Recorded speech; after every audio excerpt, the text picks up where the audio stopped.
Today, of course, you saw what happened in the markets. The Dow dropped more than 2,000 points today. Not a typo. Dow plunges 2,200 points. Yesterday and today are the first time ever that the Dow has dropped 1,500 points or more on 2 consecutive days. 1,600 points yesterday, 2,200 points today. The S&P 500 dropped 10% in 2 days. It dropped 6% today alone.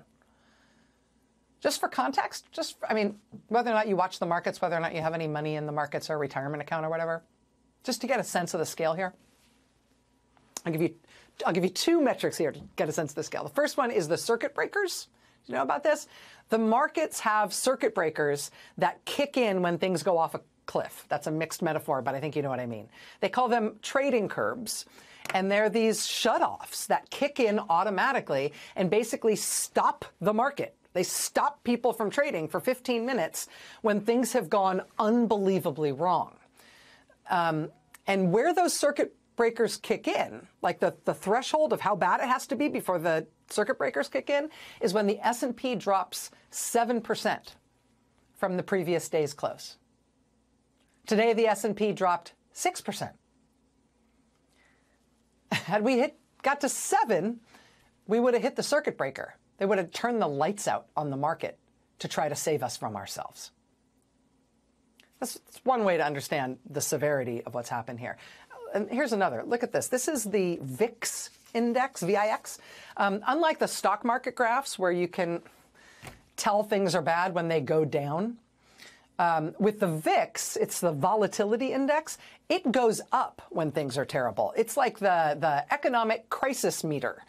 And you can see there are just a few big peaks there over time. The first huge peak, that's 2008. That was the global financial disaster of 2008, the worst financial catastrophe since the Great Depression. That's the first big peak. The next big peak is March 2020. That's the equally huge global disaster, right? When the COVID pandemic overran the world, killed millions of people, and basically shut off economic activity like there had been a power outage. So those are the first 2 big peaks there. But now look, new peak. That's now. That's now. That one not caused by the biggest financial catastrophe since the Great Depression or a global pandemic that's killing millions of people. That one caused simply by Donald Trump being president. Again, with his great ideas. And the scale of what he's doing, the scale of the destruction that he has wrought, is a little bit hard to get your head around. I mean, like, you can see the headline writers scrambling to try to find the right words tonight. I mean, here's the Wall Street Journal front page right now. U.S. stocks plunge deeper, capping worst week since 2020, which again was the pandemic. Trump's tariffs set off 2-day sell-off as recessionary fears mount. More than $6 trillion erased from market. This has been the lead analysis piece on CNBC.com all day. Trump's tariffs are biggest policy mistake in 95 years. This is the lead editorial today at the Financial Times. America's astonishing act of self-harm. I thought the picture of Trump there actually kind of puts a nice punctuation mark on that. Look what we've done to ourselves. Hi. But this is the lead, quote, if it endures Donald Trump's decision on April 2nd, 2025, to enact sweeping tariffs on U.S. trade partners, will go down as one of the greatest acts of self-harm in American economic history. His actions will wreak untold damage on households, businesses, and financial markets across the world, upending a global economic order that America benefited from and helped to create. Elsewhere in the FT today, they described Trump's actions as, quote, strangely self-sabotaging, quote, economic lunacy that might seem better explained by psychologists than economists. Larry Summers, former Treasury Secretary, says, quote, this is to economics what creationism is to biology, what astrology is to astronomy, what RFK thought is to vaccine science. The Wall Street Journal summarizes tonight, quote, "The Dow Jones Industrial Average became the last of the three major financial indices to enter a correction, defined as a decline of 10% or more from a closing peak. After today, the Dow is down 14.9% from its most recent high. The Nasdaq is now a bear market, off 22.7% from its recent high. Anything more than 20% is considered a bear market. The Magnificent Seven stocks, which include Nvidia, Apple, and Amazon, collectively lost $1.55 trillion in market capitalization this week. That is a record. Apple alone saw $443.5 billion in market value evaporate. I mean, it is hard to get your head around how much damage this one man can cause. I think it's even harder to get your head around simultaneously the fact that he can do damage of this magnitude with such a teeny tiny amount of thought. Right? You think it would take like a grand plan and some big brains to figure out how to destroy the economy of the richest nation on earth. But that's not how it's working out. Turns out it doesn't take a big idea or a lot of big brains working together. I know that this may be something that you remember, but just in case it's not, I'm just going to put this back on the front page here just for a second. Because do you remember where Trump got the tariff thing from in the first place? Do you remember like when and why and how we started talking about tariffs in the first place? It was in his first campaign for president. Trump didn't really have any formal economic advisors. So he told his son-in-law, Jared, to find him an economic advisor. Trump reportedly gave Jared some vague ideas of what his thoughts were on economic issues. You know, something, make me look tough, China bad, something. Jared then decided to find his father-in-law a financial advisor for his presidential campaign by going on the Amazon.com website and starting to browse books. Not like reading the books, because you can't do that on the Amazon website. He was just looking at the covers, looking at the titles. And he found a book title that he thought was so cool. The title was Death by China. Oh my God, that's so cool. That's so awesome. And that apparently was it. Quote from Vanity Fair. Trump gave Jared a summary of his views and then asked him to do some research. Kushner simply went on Amazon, where he was struck by the title of one book, Death by China, co-authored by a man named Peter Navarro. Jared then cold called Navarro, a well-known trade deficit hawk who agreed to join the team as an economic advisor. Navarro was a major advocate for an aggressive pro-tariff policy. Where did Peter Navarro get his idea that tariffs would be a good policy for America? What was his backup for that conviction? Well, he did have backup from a real expert who he cited in at least a half dozen of his books, including the one that Jared found on Amazon that fateful day. In all of his books, Peter Navarro has cited an economics expert to justify his views. And the economics expert he cites is somebody named Ron Vera, V-A-R-A, Ron Vera. When Trump won the presidency and entered the White House, this Ron Vera started circulating a memo around Washington in support of Trump using tariffs in trade policy.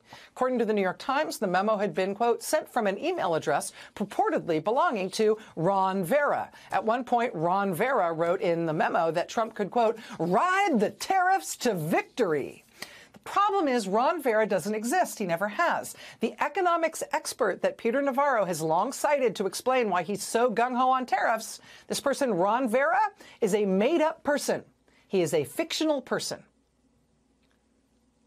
Peter Navarro invented Ron Vera as his expert source so he could quote this expert source over and over and over again in his crackpot books. Who is Ron Vera? Ron Vera is an anagram of Navarro, which is his last name. I mean, my name anagrams to Macho Waddler, but I don't see myself trying to talk you into doing what Macho Waddler wants, right? But that really is how the Trump administration crafted its tariff policy. That's where Trump came up with the tariff idea. Circulating a fake memo from a fake person with a fake email address in order to make it look like this was a serious issue being debated by real experts. That is the intellectual basis on which Donald Trump today wiped $6 trillion of wealth out of existence and crashed America's markets and brought America and the world to the brink of a self-inflicted, on-purpose, global Great Depression along the lines of what we had in 2008 and what the pandemic inflicted upon us in 2020. This time, the global disaster is Donald Trump's big brain.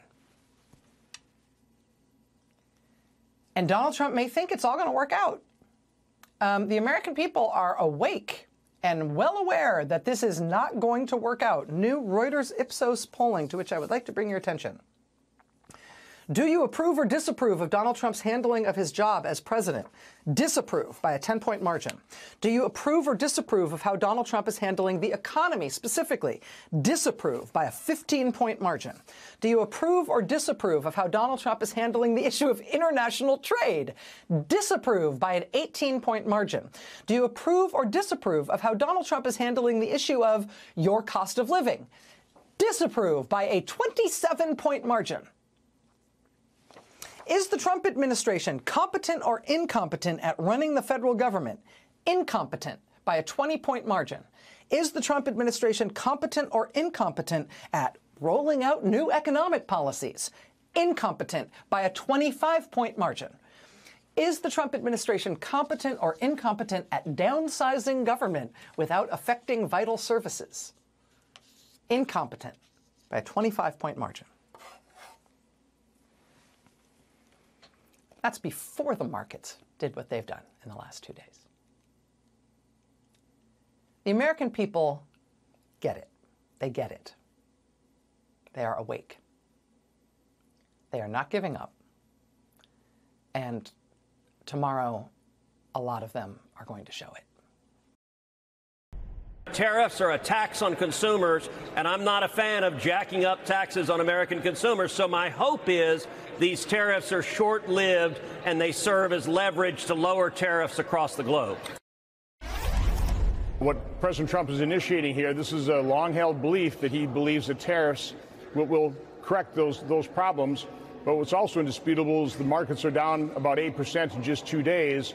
And I'm getting all kinds of reaction from businesses, farmers in Wisconsin that are highly concerned about what's happening. So those are the facts. So I just can't predict how this is going to turn out here. It's a bold, risky move.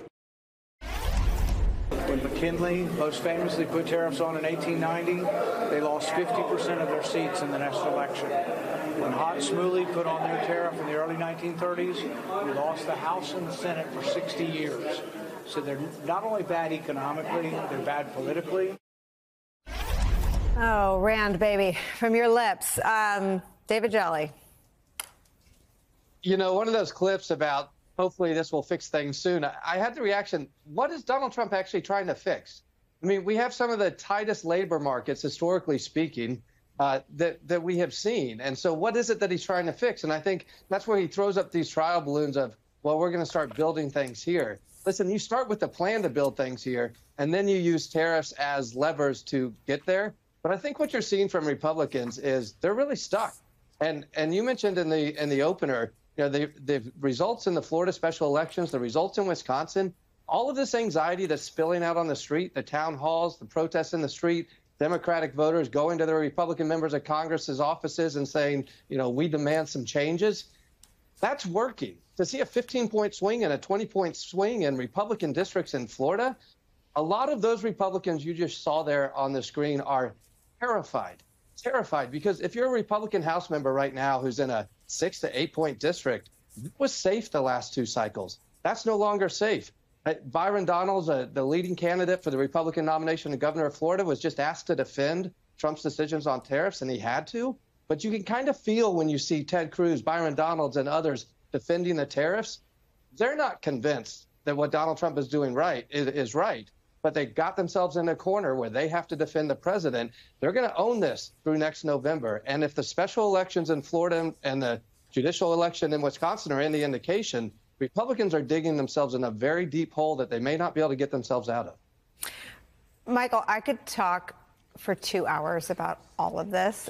You guys are all going to have to come back tomorrow to be continued. But I think it is so cataclysmic that this was Matt Gaetz's seat. Like nobody spent any money. This was like a ruby red district that swung. I think they swung 17 and 15 points. I think there are about 4 to 5 dozen seats that were decided by less than that. Rand Paul is absolutely correct to be talking about 50% of the seats. The problem with no one really caring that the Republican Party stopped functioning as a political party, and then as a consequence, Congress stopped functioning as a separate branch of government, is that you now have a policy that will usher in the political death of the Republican brand, but also do an enormous amount of damage to the American family's purchasing power. How do you help the people that are going to suffer in that middle period? Even if the political price is one that is owed to the American people? I mean, I think that is such an important question, and we should not lose sight of the fact that there are millions of American families today just very worried about their economic future. They are scared of what is happening. They are hurting. People are worried about losing their jobs. They're worried about prices going up. They're worried about losing their health care. And, we can talk politics all day, but we have to remember at the end of underneath all of this is real people who are really, really suffering. And Donald Trump and his allies in Congress are making things worse. I cannot imagine a more toxic policy mix of cutting people's health care, raising their grocery costs, and then using that to pay for tax breaks for rich people. It is like designed in a lab to be politically toxic. And it's baffling to me from a political standpoint, but I love the question you asked, because we cannot lose sight of the fact that there are real people who are going to suffer from this over the next 18 months. And I genuinely hope that Republicans in Congress take a different tack here. They can. They know what happens when they try to take people's health care away and when they make things difficult for working people. They know what happens when they raise prices for everybody in America. They should take a different path here. They still can. It's not too late. I mean, David Jolly, the crazy thing is that there is nothing conservative or Republican about this. It is economic destruction to service the ego and the vibes of Donald Trump, the man. It has nothing to do with the Republican brand as it's existed ever. The tariffs announced by Donald Trump essentially equate to the largest tax increase we've seen in modern history. And that comes at the hands of a Republican president. And also, if you marshal it with the tax package they're about to pass through, you're talking about exploding the debt, exploding annual deficits in a way that all of those things, Nicole, when you used to be a down-the-line Republican, that was manna. That was what we talked about, was reducing debt and deficits, bringing down taxes. Donald Trump is the opposite of that. And in many ways, he crushed the traditional orthodoxy of republicanism. And the one thing he figured out was populism. Populism often works electorally, but it doesn't work in governing. And the way he has disrupted the Republican Party has created danger for us nationally. Obviously, we know that under Donald Trump's, his legacy is one of danger, but it's also dangerous for the Republican Party because they have so decided, okay, we have rebuilt our party in Donald Trump's image. We are all in. All our chips are on the table. And if this goes the way it's going, Donald Trump's not on the ballot again, but every other Republican is. Watch out. So much of the last election was about purchasing power, the price of eggs, but more than eggs, feeling like people couldn't get ahead. Every American household's purchasing power will be greatly, suddenly, arbitrarily diminished imminently. What does that look like, and how do you think business will respond? Well, I want to get to that, but I want to just go back for a second to try to understand Trump's rationale, because I think we've been talking a lot about how this doesn't make sense economically or politically, which I agree with that assessment very much. However, Trump won this election by his power of empathy, which is part of what makes him such a strong politician in very specific parts of the United States, where in parts of Pennsylvania and parts of Wisconsin, where there are voters who feel like globalization left them behind. And Trump came in with this promise that he was going to disrupt everything and deliver for those workers.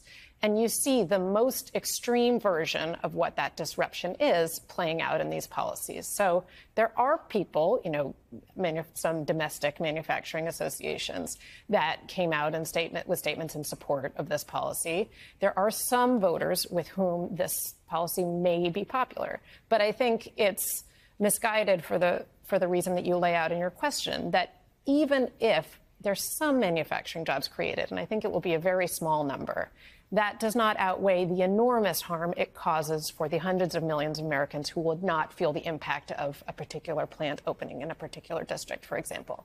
So there is a way that you can squint and understand at least the underlying political rationalism. And I think the point that was made earlier that populism makes sense politically, it just doesn't make sense economically. I think you see the huge gap between what was good politics for Trump's campaign and what actually is good policy in leadership opening up this week. But even if you want to bring manufacturing back, every company that makes something here relies on an international supply chain. It's nonsensical. And so there's not a single thing that was made here in the past that isn't made here anymore, that doesn't rely on a foreign part or piece. Absolutely. I was talking to a Midwestern manufacturer recently who would be the case study and the type of company that you'd want to have invest in response to this. And that person was deeply anxious about the prospect of tariffs and how it would affect the business. So I'm totally with you that as a policy it doesn't make sense. But automakers cannot build cars in America without parts from other. That's going to be a major disruption. So even if you have a pocket of people that he lied to or dangled this in front of, if those people think they're going to go work in a factory that's going to turn a switch on tomorrow and be able to sort of supply a chain of products to make anything, that is also destroyed by the tariff regime. Absolutely. I mean, I think Trump sold people on the idea that he would come in as a savior type. And you see how empty that promise is now with the policies that were rolled out, in the market's reaction, and in the continued effects that we're going to see in the coming weeks and months as these tariffs start to take effect. And I will say, let's imagine that they get rolled back even. That back and forth uncertainty, will they persist? Will there be another tariff war? That is a chilling force in America's economy that serves neither American business nor the American consumer. Nor our friends. Nicole, go ahead. Nicole, can I I wanted to jump in and say, I think that you just made some really great points here, and I wanted to add that it's one thing to say we want to protect American jobs. We want to maybe use some tariffs to do that in targeted ways. But one question that people should ask is, what is he doing with the revenue that people are paying on these taxes on imported goods? Is he investing that back in manufacturing here in the United States? Is he giving it back to those same workers who've been left behind? No, they are spending it on tax breaks that mainly go to very wealthy people and in some cases to corporations who are also shipping jobs overseas. The 2017 tax law, people don't talk about this enough, that he signed instituted a lower tax rate for profits overseas than here at home, and they want to double down on that. So I take a little bit of exception to the idea that he's governing as a populist. Yes, tariffs are very much at odds with traditional Republican orthodoxy, but massive tax breaks for people at the top is very much what's the opposite of at odds, at evens with traditional Republican orthodoxy. And he's using the revenue from these tariffs to pay for those tax breaks. I think there's going to be a lot of people who even were open to the idea of a tariff policy being pretty upset that that's what the money's being used for. Good evening. I'm Alicia Menendez, and we begin tonight with the continued fallout from President Trump's Liberation Day global trade war. For a second day, financial markets were in free fall. Today, the Dow Jones dropped just over 2,200 points, making it the worst day for the market since the start of the pandemic. It takes the title away from yesterday's market performance, which saw more than $3 trillion, yes, with a T, dollars in losses. Couldn't help that this morning China responded to Trump's new trade attacks by announcing it will impose a 34% retaliatory tariff on all U.S. goods. Economists at J.P. Morgan now raising the odds of a recession to 60%. That is a significant jump from just before the tariff rollout. And we heard today from Federal Reserve Chairman Jerome Powell, who acknowledged that the damage from the trade war will be worse than expected. While uncertainty remains elevated, it is now becoming clear that tariff increases will be significantly larger than expected. And the same is likely to be true of the economic effects, which will include higher inflation and slower growth. The size and duration of these effects remains uncertain. While tariffs are highly likely to generate at least a temporary rise in inflation, it's also possible that the effects could be more persistent. And while all of this is playing out on a global scale, raising concern and confusion of what is to come, Trump spent the day relaxing at his golf resort in Florida. He's about to speak at a $1 million a-person candlelight dinner at Mar-a-Lago for a super PAC that supports him. Joining me now, Senator Peter Welch, Democrat from Vermont. Senator, what are you hearing from folks in your state about what this is going to mean for them? This is hammering them badly. I mean, the inflation that Jerome Powell talked about is real. We're going to pay higher electricity prices, higher home heating fuel prices, higher gasoline prices. It's hitting our farmers hard. They import their grain from Canada. Our manufacturers are going to be paying higher prices. And then with the retaliatory tariffs, we're going to have some manufacturers paying tariffs going out, or they'll be charged, and then paying tariffs when the finished product comes back. And what's happening in Vermont is happening, of course, all around the country. It's really bad. It is really bad, made worse by the fact that you have a White House and a president who don't even seem to be on the same page about their messaging. Take a listen. The president made it clear yesterday this is not a negotiation. This is a national emergency. Let me make this very clear. This is not a negotiation. This is not that. This is a national emergency. Are you open to deals with these countries if they're calling you? Well, it depends. If somebody said that we're going to give you something that's so phenomenal, as long as they're giving us something that's good. The tariffs give us great power to negotiate. Always have. How are other countries, how are businesses in this country supposed to decide what to do when they aren't even told the rules of the game? Well, they obviously can't. They just are paralyzed. And, you know, what Trump can do, and he's been doing it here, is strong arm businesses or law firms and subject them to his will. What he's finding out with these tariffs is that other countries won't be bullied. And, in fact, the domestic politics in any country, Canada or European Union, requires those folks to stand up for the people they represent against the Trump bully that is perceived who he is in those countries. So he's gone a bridge too far. And by the way, I'm seeing cracks in this. You know, a lot of his Republican supporters here in Congress put their faith in Trump. It'll work out. Well, they're seeing that it's catastrophic. Those things that are happening to folks in Vermont are happening to folks in South Carolina or North Carolina. And there is legislation now to restrict that tariff authority. And we have several co-sponsors, and it's led by Chuck Grassley. So I think there's cracks in the armor here. People are seeing what is really happening and not listening to essentially the braggadocio of a president who doesn't have a clue as to what an economic rationale is for this reckless policy.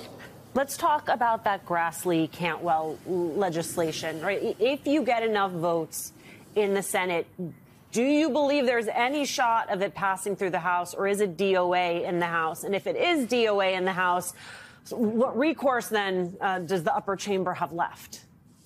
With the current House, I think it is DOA, but that doesn't mean that it isn't really important, because if we get Senate Republicans to stand up for common sense and say what we all see, and that is this tariff policy of the president is reckless and harmful, that is going to be something that voters in these districts start to see. And when they start talking to their representatives and demand that we stop the pain, stop the punishment of these tariffs that lead to higher prices, that may be something that ultimately affects Trump. But he's a very willful person. That's what's so dangerous about him. He doesn't have any credible economic backing on how this makes sense. But he's kind of a bully, and he's pushing it, and all to the harm of everyday Americans. Kind of a bully is perhaps the kindest way one could put that. Vermont Senator Peter Welch. Senator, Thank you so much for starting us off. Let's bring in our colleague, you. Stephanie Ruhle, NBC News senior business analyst and host of the 11th Hour. All right, Stephanie, no one explains this stuff better than you. Talk to me first about how China is retaliating. Okay, no surprise. You know, the idea was everyone else was going to fold. China is retaliating because this is a trade war. And in a trade war, no one wins. And there's something specifically I want to point out about the impact, because we just keep saying this is going to cost individuals so much more money. Think about what this is doing for business, big and small. Over and over, we keep hearing the Commerce Secretary, Howard Lutnick, say, we're going to be manufacturing here. The robots are going to do it. What company have you heard in the last 48 hours say we've just brought in a whole bunch of robots and they're going to make the sneakers now? What CEO has said we're going to build a factory? And let's be clear, if one were going to build a factory, it would be a multi-billion-dollar commitment.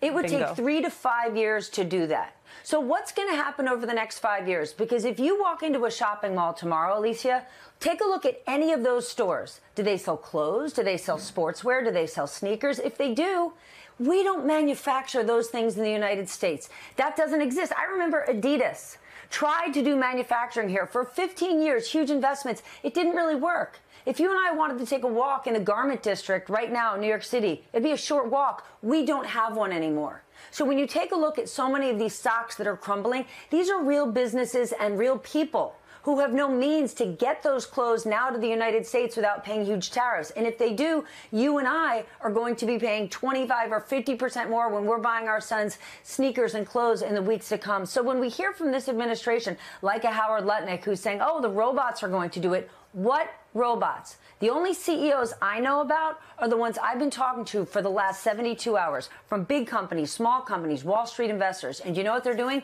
Calling this White House and saying, please stop doing this. It is economic suicide for our consumers, for our voters, and for our businesses. I truly believe that the people who engaged in the coup against Donald Trump and have caused civil unrest and chaos in our country for the last 7 years through Crossfire Hurricane and also through these what I believe are illegal witch hunts against the president of the United States right now, unconstitutional witch hunts against Donald Trump. They are treasonous. They are traitors. They should get the death penalty when they are jailed in the next Trump administration. We first learned about the Oval Office meeting with Donald Trump, high-level cabinet officials like Vice President J.D. Vance and Commerce Secretary Howard Lutnick and National Security Advisor Mike Waltz, and that woman you just heard, conspiracy theorist Laura Loomer, yesterday morning. It was a meeting the New York Times reported lasted for half an hour and resulted in 6 firings from the National Security Council after Loomer laid out a list of people she believed were disloyal to Trump. Later in the day, Donald Trump was asked about it on Air Force One and confirmed that, yes, the lady who thinks 9/11 was an inside job, who was banned by Uber and Lyft for her anti-Muslim tirades, who chained herself outside the doors of Twitter when she was banned from that, does give the president recommendations, and sometimes he does listen. Laura Loomer is a very good patriot. She is a very strong person, and I saw her yesterday for a little while. She makes recommendations of things and people, and sometimes I listen to those recommendations. What did she recommend? She recommended certain people for jobs.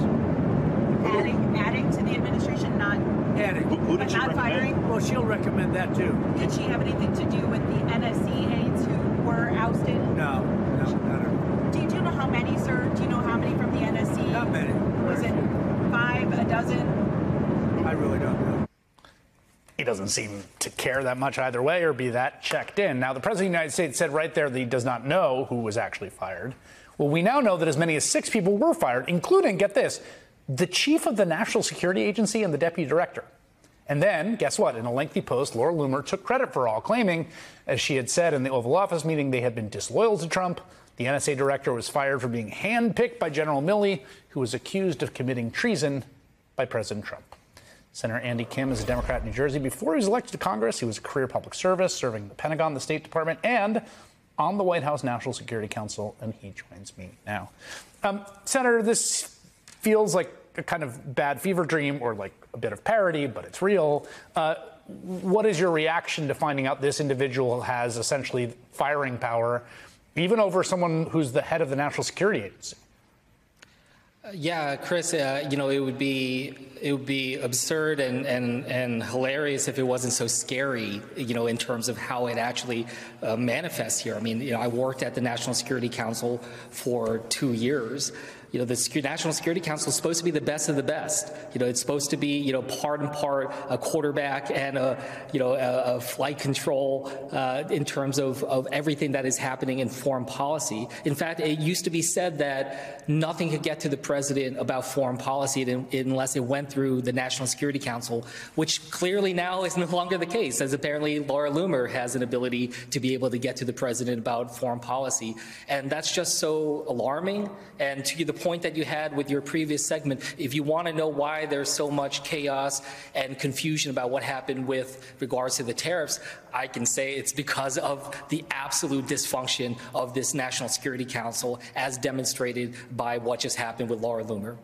Yeah, that's an interesting point. We're showing Laura Loomer and the president, who do seem to be quite close. Why do you say that? Why do you say that there's some relationship between the sort of organizational dysfunction and then these crazy outcomes like the genuinely ludicrous chart that the president came out with? Yeah, so the National Security Council, it doesn't handle everything in our foreign policy. What it handles is it determines what needs to go to the president for a decision, and it runs the process by which to shape that decision making that the president is going to have to do. So absolutely, for instance, with the tariffs, that is something that needs to go to the president for a decision, and it's very clear that that process was absolutely dysfunctional. In fact, was probably filled with people like Peter Navarro, Laura Loomer, and others as well, feeding into the president's mindsets about this and not actually listening to a lot of the experts that we have throughout our government, people like General Howe, who was just fired at the National Security Agency. And when you hear Laura Loomer talk about him, she talks about him as someone who was appointed by Biden. Like, she has no idea what it means to be a career public servant, to someone who has served under both Republicans and Democrats. Like myself, I served under Bush and Obama, but she has no idea. She can't fathom the idea that someone would serve the country and not be loyal or pledge fealty to a particular president. Yeah, just to put up General Howe's quick bio, he was head of the U.S. Cyber Command.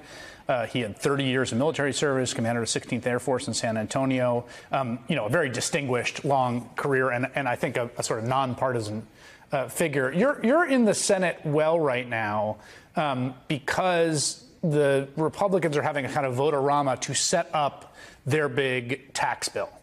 And this relates back to the tariffs, I think. My understanding, honestly, is that one way to make sense of the total chaos and insanity of what's the largest tax hike ever unilaterally imposed by an American president, as far as I can tell, is that he wants that so that he can then cut taxes for rich folks.